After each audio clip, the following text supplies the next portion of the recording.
Então, boa noite a todos. Sejam bem-vindos a o estudo Aprendendo com André Luiz, nosso estudo da quarta-feira. Hoje nós encerramos o livro Nosso Lar e semana que vem nós iniciaremos o estudo do livro também de André Luiz, Psicografia de Chico Xavier, que é Os Mensageiros. E hoje, o nosso último tema do livro é Regressando à Casa. O estudo de hoje ele será coordenado pelo Adão Barros. Adão, fica com você agora. Então vamos iniciar esse último estudo desta obra maravilhosa, agradecendo a Deus, a Jesus, pela oportunidade do aprendizado que tivemos nesses meses, e também a esse grande trabalhador, André Luiz, que testemunhou a todos nós a sua jornada para o nosso crescimento ao longo dessa existência. Que a sua presença esteja conosco, junto aos benfeitores que acompanham esse trabalho de divulgação destas obras. Regressando à casa. Imitando a criança que se conduz pelos passos dos benfeitores, cheguei à minha cidade, com a sensação indescritível do viajante que torna ao berço natal depois de longa ausência. Sim, a paisagem não se modificara de maneira sensível. As velhas árvores do bairro, o mar, o mesmo céu, o mesmo perfume errante. Embriagado de alegria, não mais notei a expressão fisionômica da senhora Laura, que denunciava extrema preocupação, e despedi-me da pequena caravana que seguira adiante. Clarencio abraçou-me e falou: "Você tem uma semana a seu dispor. Passarei aqui diariamente para revê-lo, atento aos cuidados que devo consagrar aos problemas da reencarnação de nossa irmã. Se quiser ir a nosso lar, aproveitará minha companhia. Passe bem, André." Último adeus a dedicada mãe de Lísias, e me vi só, respirando o ar de outros tempos a longos haustos. Não me demorei a examinar pormenores. Atravessei celeremente algumas ruas a caminho de casa. O coração me batia descompassado à medida que me aproximava do grande portão de entrada. O vento, como outrora, sussurrava carícias no arvoredo do pequeno parque. Desabrochavam as aleias e rosas, saudando a luz primaveril. Em frente ao pórtico, ostentava-se garbosa palmeira, que com Zélia eu havia plantado no primeiro aniversário de casamento. Ébrio de felicidade, avancei para o interior. Tudo, porém, denotava diferenças enormes. Onde estariam os velhos móveis de Jacarandá? E o grande retrato onde, com a esposa e os filhinhos, formávamos gracioso grupo? Alguma coisa me oprimia ansiosamente. Que teria acontecido? Comecei a cambalear de emoção. Dirigi-me à sala de jantar, onde vi a filhinha mais nova, transformada em jovem casadora. E quase no mesmo instante vi Zélia, que saía do quarto, acompanhando um cavalheiro que me pareceu médico à primeira vista. Gritei minha alegria com toda a força dos pulmões, mas as palavras pareciam reboar pela casa, sem atingir os ouvidos dos circunstantes. Compreendi a situação e calei-me, desapontado. Abracei minha companheira com carinho de minha saudade imensa, mas ela parecia totalmente insensível ao meu gesto de amor. Muito atenta, perguntou o cavalheiro alguma coisa que não pude compreender de pronto. O interlocutor, baixando a voz, respondeu respeitoso: "Só amanhã poderei diagnosticar seguramente, porque a pneumonia se apresenta muito complicada em virtude da hipertensão. Todo cuidado é pouco. O doutor Ernesto reclama absoluto repouso." Quem seria aquele doutor Ernesto? Perdia-me num mar de indagações, quando eu vi minha esposa suplicar ansiosa: "Mas, doutor, salve-o por caridade. Peço-lhe, ou não suportaria uma segunda viuvez." Zélia chorava e torcia as mãos, demonstrando imensa angústia. Um corisco não me fulminaria com tamanha violência. Outro homem se apossara do meu lar. A esposa me esquecera. A casa não mais me pertencia. Valia a pena ter esperado tanto para colher semelhantes desilusões? Corri ao meu quarto verificando que outro imobiliário existia na alcova espaçosa. No leito estava um homem de idade madura, evidenciando o melindroso estado de saúde. Ao lado dele, 3 figuras negras iam e vinham, mostrando-se interessadas em lhe agravar os padecimentos. E pronto. Tive ímpetos de odiar o intruso com todas as forças, mas já não era eu o mesmo homem de outros tempos. O Senhor me havia chamado aos ensinamentos do amor, da fraternidade e do perdão. Verifiquei que o doente estava cercado de entidades inferiores, devotadas ao mal. Entretanto, não consegui auxiliá-lo imediatamente. Assentei-me, decepcionado e acabrunhado, vendo Zélia entrar no aposento e dele sair várias vezes, acariciando o enfermo com a ternura que me coubera noutros tempos, e depois de algumas horas de amarga observação e meditação, voltei cambaleante à sala de jantar, onde encontrei as filhas conversando. Sucediam-se as surpresas. A mais velha casara-se e tinha ao colo o filhinho. E meu filho, onde estaria ele? Zélia instruiu convenientemente uma velha enfermeira e veio palestrar mais calmamente com as filhas.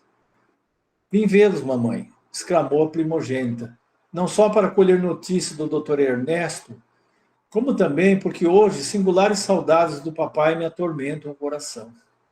Desde cedo, não sei porquê, penso tanto nele. É uma coisa que não sei bem definir. Não terminou. Lágrimas abundantes borbotavam-lhe os olhos. Zélia, com imensa surpresa para mim, dirigiu-se à filha autoritariamente. Ora essa, era o que nos faltava. Aflitíssima como estou, tolerar as suas perturbações. Que passadismo é esse, minha filha? Já proibi a vocês terminantemente qualquer alusão nesta casa a seu pai. Não sabe que isso desgosta o Ernesto? Já vendi tudo quanto nos recordava aqui o passado morto. Modifiquei o aspecto das próprias paredes e você não me pode ajudar nisso? A filha mais jovem interveio acrescentando. Desde que a pobre mana começou a se interessar pelo maldito espiritismo, vive com essas tolices na cachola. Onde já se viu tal disparate? Essa história dos mortos voltarem é o cúmulo dos absurdos. A outra, embora continuasse chorando, falou com dificuldade. Não estou traduzindo convicções religiosas. Então é crime sentir saudades de papai? Vocês também não amam? Não têm sentimento? Se papai estivesse conosco, seu único filho varão não andaria. Mamãe a praticar por aí tantas loucuras. Ora, tornou Zélia nervosa e enfadada. Cada qual tem a sorte que Deus lhe dá. Não se esqueça de que André está morto. Não me venha com lamúrias e lágrimas pelo passado irremediável. Aproximei-me da filha chorosa e estanquei-lhe o pranto, murmurando palavras de encorajamento e consolação que ela não registrou auditiva, mas subjetivamente, sob a feição de pensamentos confortadores. Afinal, via-me em face de singular conjuntura. Compreendi agora o motivo pelo qual meus verdadeiros amigos haviam procrastinado tanto meu retorno ao lar terreno. Quer dizer, a história toda da obra fala que eles estavam sempre ansiosos para rever o lar e eles não incentivavam esse regresso, porque sabiam que as coisas haviam tomado outros rumos. Angústias e decepções sucediam-se de tropel. Minha casa pareceu-me, então, um patrimônio que os ladrões e os vermes haviam transformado. Nem haveres, nem títulos, nem afetos. Somente uma filha ali estava de sentinela ao meu velho e sincero amor. Nem os longos anos de sofrimento, nos primeiros dias de além-túmulo, me haviam proporcionado lágrimas tão amargas.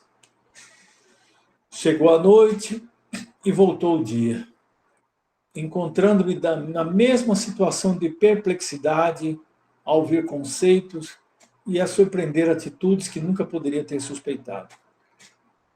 À tardinha, Clarencio passou, oferecendo-me o cordial da sua palavra amiga e reta. Percebendo meu abatimento, disse solícito: compreendo suas mágoas e rejubilo-me pela ótima oportunidade deste testemunho. Não tenho diretrizes novas. Qualquer conselho de minha parte, portanto, seria intempestivo. Apenas, meu caro, não posso esquecer que aquela recomendação de Jesus para que amemos a Deus sobre todas as coisas e ao próximo como a nós mesmos, opera sempre, quando seguida, verdadeiros milagres de felicidade e compreensão em nossos caminhos. Agradeci sensibilizado e pedi que me não desamparasse com o necessário auxílio. Clarencio sorriu e despediu-se. Então, em face da realidade, absolutamente só no testemunho, comecei a ponderar o alcance da recomendação evangélica e refletir com mais serenidade. Acho que o João Oswaldo levantou a mão. Pois não, João? João? Deixa eu ver aqui. Abre o microfone, João. Abre o microfone, João.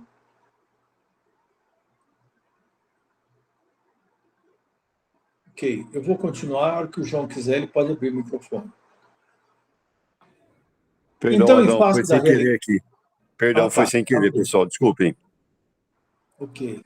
Então, em face da realidade, absolutamente só no testemunho, comecei a ponderar o alcance da recomendação evangélica e refletir com mais serenidade. Afinal de contas, por que condenar o procedimento de Zélia? E se fosse eu um viúvo na terra? Teria acaso suportado a prolongada solidão? Não teria recorrido a 1000 pretextos para justificar um novo consórcio? E o pobre enfermo? Como e por que o diálogo? Não era também meu irmão na casa de nosso pai? Não estaria o lar, talvez, em piores condições se Zélia não lhe houvesse aceitado a aliança afetiva? Eu vejo que ele fez o raciocínio correto, mas no primeiro momento ficou naturalmente perplexo. Tudo havia mudado. Ele estava há mais de 10 anos afastado do lar terreno. Preciso era, pois, lutar contra o egoísmo feroz. Jesus conduzira-me a outras fontes.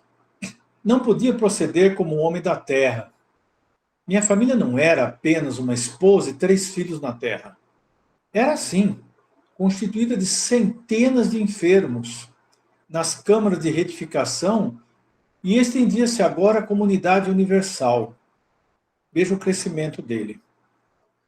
Ele saiu daquela condição que muitos de nós ainda está preso, do apego à família consanguínea, esquecendo que todos somos uma família universal.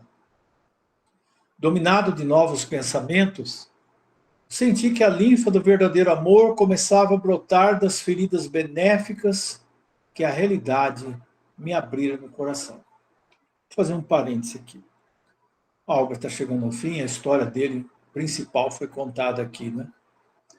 André Luiz, ele desencarnou com 55 anos, no ano de 1930. Parece-me, se eu não tenho enganado, um câncer gástrico.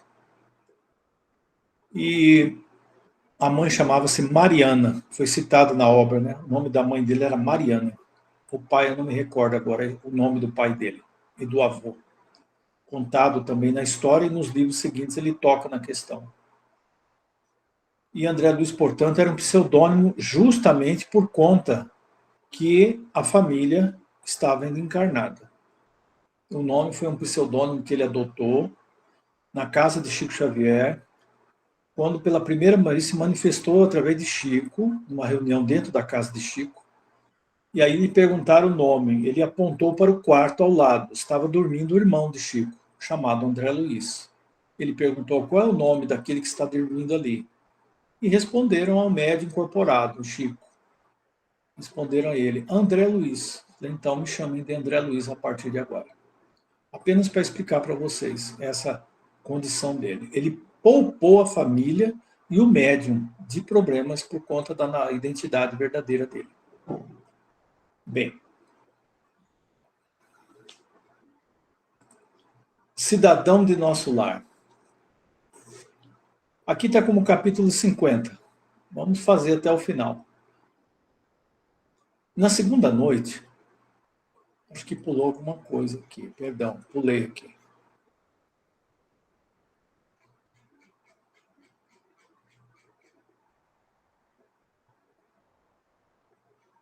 Vamos ler aqui. Na segunda noite, sentia-me cansadíssimo. Começava a compreender o valor do alimento espiritual através do amor e do entendimento recíprocos. Vou fazer um outro comentário. Quando nós estamos no corpo, se nós passássemos uma situação semelhante, quantos passam, né? Com as mudanças que ocorrem na família, na vida. O choque emocional é grande. Mas o efeito é amortecido pelo corpo físico. Mas quando estamos desencarnados, o espírito, no caso, ele estava numa condição espiritual muito melhor. Ligado a uma cidade espiritual. Se ele mantivesse por muito tempo aquele sentimento de raiva, de desapontamento, é quase instantâneo a mudança espiritual que acontece nele ali, visível aos outros mentores. No plano espiritual, se você tem um pensamento ruim ou uma atitude agressiva, todos percebem. O seu campo de vibração imediatamente baixa, reduz. E você muitas vezes pode até retornar a andar em regiões inferiores em questão de minutos. A paisagem já muda. Então eles sempre são orientados a ter autocontrole nos pensamentos e sentimentos. Você vê que ele foi refletindo, para não ficar naquele clima, porque ele sabia disso. Inclusive nas cidades, cada cidadão fica responsável para manter bons pensamentos e sentimentos enquanto está ali vivendo, porque afeta todo um ambiente, um contexto, coisa que não acontece visivelmente aqui na Terra, onde estamos encarnados. Voltando então. Então ele sentiu cansaço. Em nosso lar, atravessava dias vários de serviço ativo, sem alimentação comum. No treinamento de elevação a que muitos de nós se consagravam, bastava-me a presença dos amigos queridos, as manifestações de afeto, a absorção de elementos puros através do ar e da água, mas ali não encontrava senão escuro campo de batalha, onde os entes amados se convertiam em verdugos. As meditações preciosas que a palavra de Clarencio me sugerira davam-me certa calma ao coração. Compreendia finalmente as necessidades humanas. Não era proprietário de Zélia, mas seu irmão e amigo. Não era dono de meus filhos, e sim companheiros de luta e realização. Recordei que a senhora Laura, certa feita, me afirmara que toda criatura, no testemunho, deve proceder como a abelha, acercando-se das flores da vida, que são as almas nobres, no campo das lembranças, extraindo de cada uma a substância dos bons exemplos, para adquirir o mel da sabedoria. Uma lição muito bonita essa. Apliquei ao meu caso um proveitoso conselho e comecei recordando minha mãe. Não se sacrificara ela por meu pai, a ponto de adotar mulheres infelizes como filhas do coração? Nosso lar estava repleto de exemplos edificantes. A ministra veneranda trabalhava séculos sucessivos pelo grupo espiritual que lhe estava mais particularmente ligado ao coração. Narcisa sacrificava-se nas câmaras para obter endosso espiritual de regresso ao mundo, em tarefa de auxílio. A senhora Hilda vencera o dragão do ciúme inferior. E a expressão de fraternidade dos demais amigos da colônia. Ele começou a refletir sobre isso. Será que a família é só aqueles que estão aqui na terra? Clarencio me acolhera com devotamento de pai. A mãe de Lísias me recebera como filho. Tobias como irmão. Cada companheiro de minhas novas lutas me oferecia algo de útil à construção mental diferente que se erguia célere no meu espírito. Procurei abstrair-me das considerações aparentemente ingratas que ouvia no ambiente doméstico e deliberei colocar, acima de tudo, o amor divino e, acima de todos, os meus sentimentos pessoais, as justas necessidades dos meus semelhantes. No meu cansaço, procurei o apartamento do enfermo. O estado se agravava de momento a momento. Zélia amparava-lhe a fronte e dizia, banhada em lágrimas, Ernesto, Ernesto, tem pena de mim, querido. Não me deixe sós. Que será de mim se me faltares? O doente acariciava-lhe as mãos e respondia com imenso afeto, apesar da forte dispneia. Roguei ao Senhor energias necessárias para manter a compreensão imprescindível e passei a interpretar os cônjuges como se fossem meus irmãos. Reconheci que Zélia e Ernesto se amavam intensamente. E se de fato me sentia companheiro fraternal de ambos, devia auxiliá-los com os recursos ao meu alcance. Iniciei o trabalho procurando esclarecer os espíritos infelizes, que se mantinham em estreita ligação com o enfermo. Minhas dificuldades, porém, eram enormes. Sentia-me abatidíssimo. Nessa emergência, lembrei certa lição de Tobias quando me dissera: aqui em nosso lar, nem todos necessitam do aeróbus, o veículo, para se locomoverem, porque os habitantes mais elevados da colônia dispõem do poder de volitação. E nem todos precisam de aparelhos de comunicação para conversar à distância, por se manterem entre si num plano de perfeita sintonia de pensamentos. Os que se encontrem afinados desse modo podem dispor à vontade do processo de conversação mental, apesar da distância. E nós sabemos que para o pensamento não há distância. Particularmente, eles tinham muita sintonia, então ele poderia conversar mentalmente com qualquer espírito que estivesse ligado a ele ainda em nosso lar. Lembrei quanto me seria útil a colaboração de Narcisa e experimentei. Concentrei-me em fervorosa oração ao Pai e nas vibrações da prece dirigi-me a Narcisa encarecendo socorro. Contava-lhe em pensamento minha experiência dolorosa, comunicava-lhe meus propósitos de auxílio, insistia para que me não desamparasse. Aconteceu então que não poderia esperar. Passados 20 minutos, mais ou menos, quando ainda não havia retirado a mente da rogativa, alguém me tocou de leve no ombro. Era Narcisa que atendia sorrindo. Ouvi seu apelo, meu amigo, e vim ao seu encontro. Não cabia em mim de contentamento. A mensageira do bem fixou o quadro, compreendeu a gravidade do momento e acrescentou: não temos tempo a perder.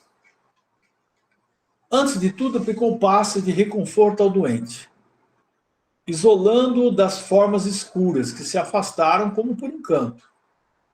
Em seguida, convidou-me com decisão. Vamos à natureza. Acompanhei-a sem hesitação, e ela, notando minha estranheza, acentuou. Não só o homem pode receber fluidos e emiti-los. As forças naturais fazem o mesmo, nos reinos diversos em que se subdividem. Para o caso do nosso enfermo, precisamos das árvores. Elas nos auxiliarão eficazmente. Porque ele estava com uma pneumonia, E quando é assim, os mentores recorrem aos trabalhadores da natureza. Inclusive os elementais das árvores. Por exemplo, o elemental do eucalipto ali poderia ser usado. É interessante, vou comentar como que isso é feito. Eles podiam até não ir no local. Às vezes podem pedir ajuda mentalmente, fazer uma prece e pedir. Aí o responsável, o elemental da árvore, fica na própria árvore, próximo dela, às vezes dentro dela. Ele retira o fluido, a energia com as mãos e entrega, ou traz até você, para o benefício. Só que antes você tem que explicar para que você vai fazer, que você precisa dessa energia. Aí fica mais fácil, porque ele retira a essência da árvore, das folhas, ou raízes, no caso, para entregar para você fazer o trabalho de cura. É muito comum os mentores trabalharem dessa maneira, ou irem diretamente ao local. Pronto, abrimos o parênteses, vamos fechar. Foi o que provavelmente ela fez, não sei se aqui descreve. Admirado da lição nova, seguia silencioso. Chegados ao local onde ela foi até o local na floresta, onde tinha árvores, enormes frondes, Narcisa chamou alguém com expressões que eu não podia compreender. Daí a momento, 8 entidades espirituais atendiam o apelo. Imensamente surpreendido, via indagar da existência de mangueiras e eucaliptos. Porque a mangueira e o eucalipto, nas folhas, elas contêm exatamente a quantidade de prana, ou o fluido vital, que o corpo humano precisa. Por isso é muito bom, e as pessoas colocam essas árvores em hospitais, né, para refazer as energias dos doentes. Devidamente informada pelos amigos que me eram totalmente estranhos, a enfermeira explicou: são servidores comuns do reino vegetal, os irmãos que nos atenderam. E à vista da minha surpresa, arrematou: como vê, nada existe de inútil na casa de nosso pai. Em toda parte, se há quem necessite aprender, há quem ensine. E onde aparece a dificuldade, surge a providência. Olha que lição que está aqui para nós. Em toda parte, se alguém precisa aprender, sempre haverá quem ensine. Seja no campo espiritual, no campo físico. E onde aparece a dificuldade, sempre surge a providência, mas nem sempre nós prestamos atenção. O socorro vem sempre. E nem sempre notamos. O único desventurado na obra divina é o espírito imprevidente, que se condenou às trevas da maldade. Sim, aí ele se isolou do auxílio divino. Pelo menos no tempo em que ele permaneceu dessa forma. Narcisa manipulou em poucos instantes certa substância com as emanações do eucalipto e da mangueira. Ela combinou as energias. E durante toda a noite aplicamos um remédio ao enfermo. Através da respiração comum, quer dizer, ele inala a energia medicamentosa das árvores, no caso a mangueira e eucalipto, que ela combinou, ele absorve a medicação pela respiração. Isso é muito comum eles fazerem. E da absorção pelos poros também. O enfermo experimentou melhoras sensíveis, porque foi durante a noite toda eles ficaram fazendo esse trabalho de refazimento nele. Pela manhã cedo, o médico observou extremamente surpreendido. Verificou-se esta noite extraordinária reação. Verdadeiro milagre da natureza. Zélia estava radiante.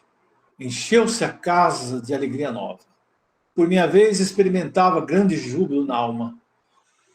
Profundo alento e belas esperanças revigoravam meu ser. Reconhecia eu mesmo que vigorosos laços de inferioridade se haviam rompido dentro de mim para sempre. Nesse dia, voltei a nosso lar em companhia de Narcisa. E pela primeira vez experimentei a capacidade de volitação. Olha, ele conseguiu. Ele perdeu o peso, um pouco da densidade perispiritual dele. Por que será, né? Vocês viram por quê. Ele se libertou muito do egoísmo que ele dedicava à família, à minha família, são os meus filhos, são filhos de Deus. Então aí, pela reflexão que ele fez e a mudança íntima, a densidade perispiritual dele diminuiu e ele começou a volitar. Veja que interessante. Num momento, ganhávamos grandes distâncias. A volitação é um processo que envolve controle mental, né? Ele pode caminhar rápido ou em pouco ou devagar, vai depender do controle mental, vai deslizando no éter cósmico. Né? A bandeira da alegria desfraldara-se em meu íntimo. Comunicando à enfermeira generosa minha impressão de leveza, ouvia esclarecer. Em nosso lar, grande parte dos companheiros poderia dispensar o aeróbus e transportar-se à vontade nas áreas de domínio vibratório. Isso que ela está falando é outra explicação muito interessante. O espírito ele volita no campo vibratório onde ele se situa. Por exemplo, André Luiz não poderia sair dali e ir para outro planeta mais evoluído. Ele não conseguiria. Ele vai até um certo limite, onde o campo vibratório dele permite que ele volite. E há espíritos de um grau altíssimo que podem viajar no espaço, quase que livremente, para qualquer área da galáxia. Isso é a condição de cada um. Mas, visto a maioria não ter adquirido essa faculdade, todos se abstêm de exercê-la em nossas vias públicas. Por quê? Para não constranger os outros. Porque para que os outros não se sintam assim até humilhados pela condição sua. Então, eles evitam todos volitarem ali, raríssimas vezes o fazem. Caminham nas ruas públicas. Essa abstenção, todavia, não impede que utilizemos o processo longe da cidade, quando é preciso ganhar distância e tempo. Aí a locomoção é muito mais rápida. Nova compreensão e novos júbilos me enriqueciam o espírito, instruído por Narcisa, ia da casa terrestre à cidade espiritual e vice-versa. Sem dificuldade de vulto. E como que eles fazem isso? Como é que eles sabem o caminho? Vamos supor que ele não soubesse o caminho para voltar. Narcisa sabia. Como que ele faria? Bastava mentalizar nosso lar. Ele é ligado à cidade. Então, ele mentalizando a cidade, ele é atraído, ele caminha por volitação para ela. É assim que funciona. A cidade espiritual, ele voltava, vice-versa, sem dificuldade de vulto, intensificando o tratamento de Ernesto. Ele começou a ir da cidade e retornar à casa para acompanhar o tratamento de Ernesto, cujas melhoras se firmaram francas e rápidas. Clarencio visitava-me diariamente, mostrando-se satisfeito com o meu trabalho. Ao fim da semana, chegaram ao termo de minha primeira licença nos serviços das câmaras de retificação. A alegria tornara aos cônjuges que passei a estimar como irmãos. Era preciso, pois, regressar aos deveres justos. À luz dormente e cariciosa do crepúsculo, tomei o caminho de nosso lar totalmente modificado. Naqueles rápidos 7 dias, aprendera preciosas lições práticas no culto vivo da compreensão e da fraternidade legítimas. A tarde sublime enchia-me de magnos pensamentos. Como é grande a providência divina.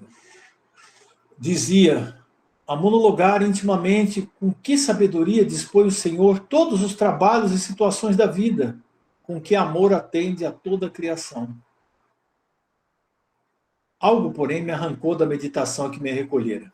Mais de 200 companheiros vinham ao meu encontro. Todos me saudavam, generosos e acolhedores. Lísias, Lacínia, Narcisa, Silveira, Tobias, Salúcio e numerosos cooperadores das câmaras ali estavam. Não sabia que atitude assumir. Colhido assim de surpresa. Foi então que o ministro Clarencio, surgindo à frente de todos, adiantou-se, estendeu-me a destra e falou, até hoje, André, você era meu pupilo na cidade, mas, doravante, em nome da governadoria, declaro-o cidadão do nosso lar. Por que tamanha magnanimidade, se meu triunfo era tão pequenino? Não conseguira reter as lágrimas de emoção que me embargavam a voz. E, considerando a grandeza da bondade divina, atirei meus braços paternais de Clarencio a chorar de gratidão e de alegria. É isso. A obra termina aqui, a primeira etapa do nosso irmão André Luiz em nosso lar.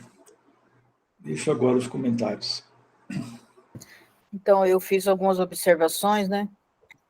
Uma que ele tinha assimilado, na verdade, o evangelho, né? Que isso é importante a gente assimilar para os momentos que a gente passa por essas situações difíceis, né? Que a gente não esqueça das lições do evangelho. Outra observância que eu fiz é porque a gente não deve basear os ensinamentos no filme, né? Porque vê que é bem diferente o filme, né? Ele volta para o umbral, fica lá novamente, aí depois que ele reflete lá no umbral, que ele volta, né? Então, não tinha nada disso, né? Quer dizer, ali mesmo ele conseguiu, né? Como fala? Ressignificar tudo aquilo, né? Sem ter ido para o umbral, que é uma coisa que já acrescentaram no filme.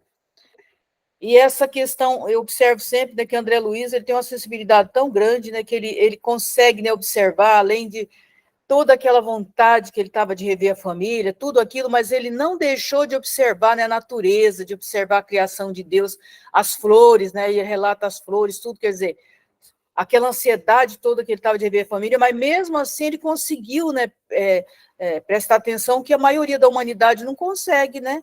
Às vezes no dia a dia não consegue ter essa sensibilidade de perceber, né, a natureza, a criação de Deus através da natureza.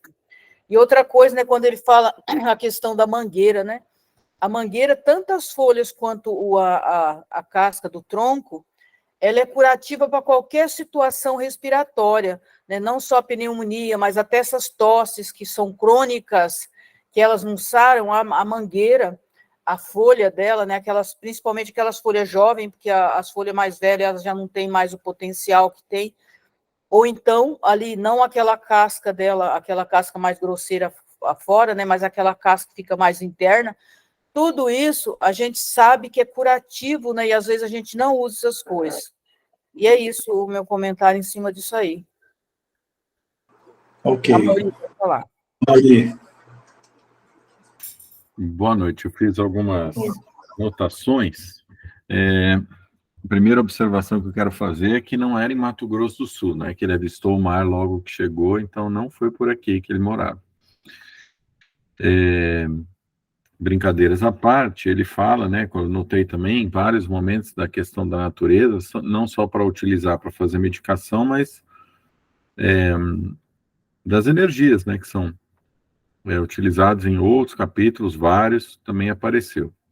Outra coisa curiosa que a gente sabe que causa doença são as influências, essas antigas parcerias, vamos dizer assim, né, da obsessão, antigos débitos que ficam com outras criaturas que se ligavam a ele e mantinham ele nessa condição de adoecimento, de dificuldade. Isso é uma das causas, né? Doença é multifatorial, nós temos uma condição não muito bem desenvolvida ainda, plena, de manter saúde, com o nosso controle mental, espiritual, mas assim, existem diversas alimentação, questão ambiental, genética, né? Tem várias, mas essa questão espiritual também é uma questão muito importante, né? Tem o Novos Rumos à Medicina, do Dr. Inácio, que tem curas relacionadas à desobsessão. O sujeito é tido como esquizofrênico e melhora, então, importantíssimo. A sensibilidade da filha dele, acho que era a primogênita mais velha, falando que estava sentindo, uma saudade do pai, então ela tem a percepção aflorada e conseguiu notar ele por ali, né? Talvez ele em ligação lá, puxa, eu vou visitar minha família, já trouxe até ela uma ligação mental, energética, e quando ele estava presente, ela resolveu comentar com a mãe. Achei curiosíssimo e até meio inadequado, né? A Zélia matar o André 2 vezes, né? O sujeito desencarnou e matou as lembranças. E entendo que talvez tenha uma questão fisiológica de funcionamento com o novo companheiro, mas como é que você vai? A primogênita até falou, escuta, mas não posso sentir saudade do meu pai, então como é que é essa história, né? Ele é meu ex-pai agora, não é? Deixou de ser meu pai, né?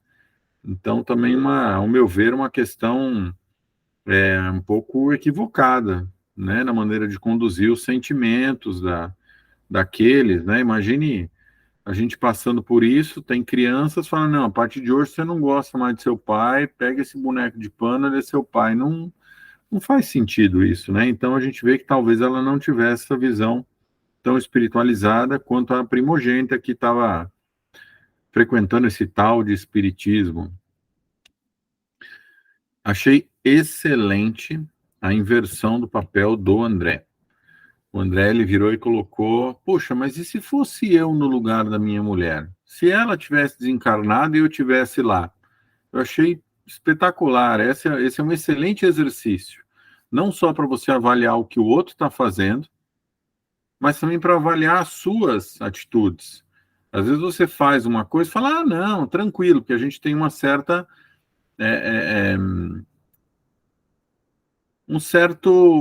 complacência aumentada em relação a nós mesmos.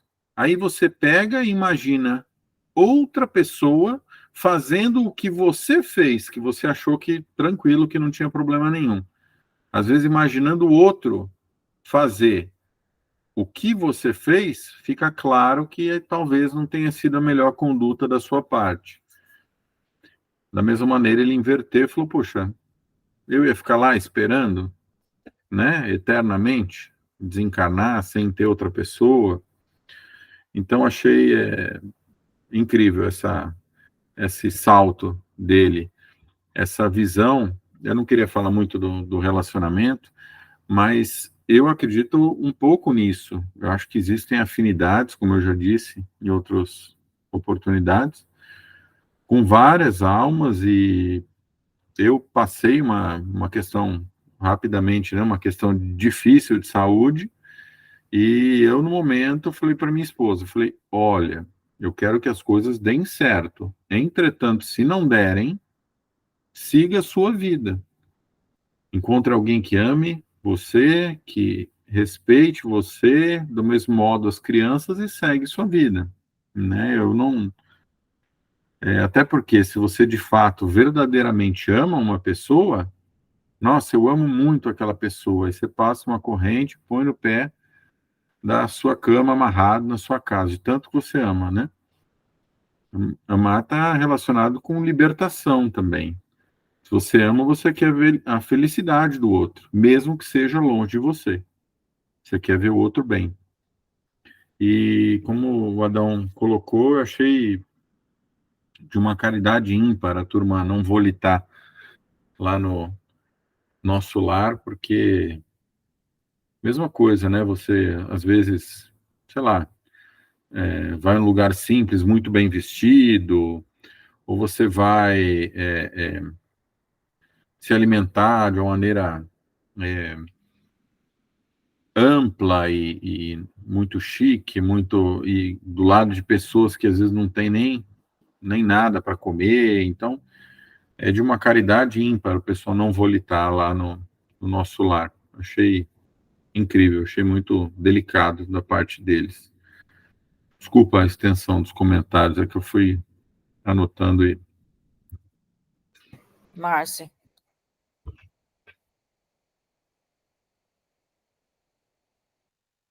Márcia, abre o microfone.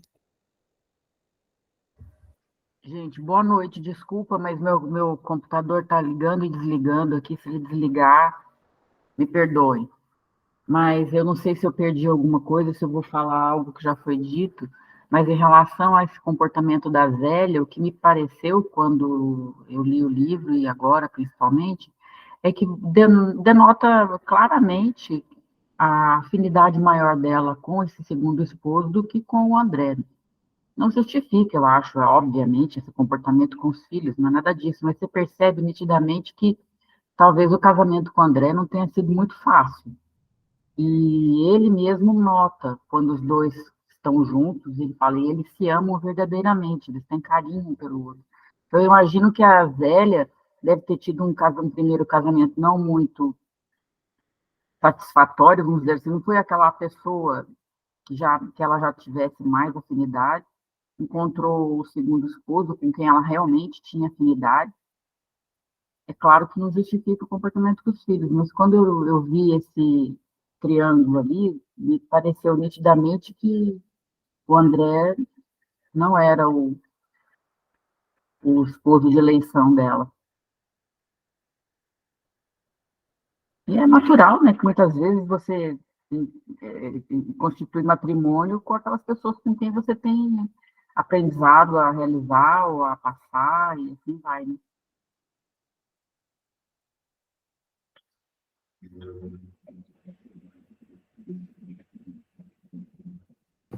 Um último comentário aqui só, que, Adão, quando você fala na questão dos elementais da natureza, né? Eu me lembro que um dia o Miramês falou isso para a gente, né? Para a gente sempre pedir auxílio para esses elementais da natureza, para auxiliar, né, na hora da cura. Ah, sim, é verdade. Ele diz isso. Não foi o caso ali que ela citou os espíritos da natureza. Eu acredito que ali não seriam esses elementais, né? Mas outros trabalhadores que ficam nessas regiões, que prestam esse tipo de trabalho. Muito bom.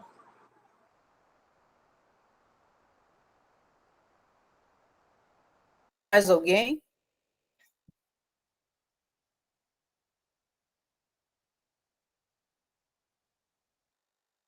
Então eu vou parar a gravação aqui. E aí? Tem outra coisa também, que é essa questão do auxílio. Ele escolheu rogar pelo auxílio da, esqueci o nome, Zélia, né? Não, Zélia é a esposa. É a Narcisa, Narciso. né? Narciso. Isso. Isso, Narcisa. E ficou lá fazendo oração e levando o pensamento, e a turma vem. Imagino que toda vez que há esse pedido, não sei a quem pedir exatamente. Acho que se você pede a Deus, né? Eu acho que vem quem está na escala de plantão, né? Quem quer o sobreaviso da vez. Ou às vezes até se tem essa afinidade específica de um familiar, de um mentor, de um orientador, uma pessoa mais afim, se ela tem essa possibilidade, tanto moral quanto possibilidade de agenda, digamos assim, ela deve atender, né? Deve. Eu não sabia que era tão imediato assim. Eu sei que uma senhora uma vez comentou que estava passando dificuldade, um espírito meio animalizado veio agressivamente para cima dela e ela mentalizou luz e pediu: Jesus me ajude, e ele desapareceu, assim. A turma levou ele meio que automaticamente. Mas eu não sei dizer o time qual é.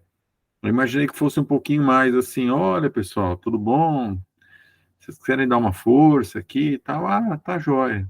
Semana que vem eu vou, depois de amanhã. Não imaginei que era tão automático assim o resgate. Talvez uma situação de iminente perigo e necessidade, sim, mas não sei como isso se dá normalmente. Eu diria a você que até ela demorou chegar. Geralmente é bem rápida essa ajuda. Às vezes surpreende. É que nós, muitas vezes, não percebemos que somos ajudados quase instantaneamente quando pedimos socorro, em momentos de muita dificuldade. Sempre há trabalhadores próximos aqui na Terra. É muito comum eles estarem trabalhando e pedirem ajuda e alguém se apresenta. Às vezes não é conhecido deles. Se apresenta porque pode ajudar naquela situação. Que são os que ficam mais na crosta, trabalhando nos locais da crosta, né? É isso aí. É interessante, eu tenho essa mesma impressão, Adão, porque eu acredito que quando a gente pede ajuda é instantânea, tanto que quando eu vi que ela demorou 20 minutos, eu pensei assim, nossa, ela devia estar muito ocupada lá em cima, fazendo coisas que ela não podia se afastar, por isso que ela demorou tanto tempo. É, exatamente. Bom, pessoal, então eu vou parar aqui a gravação.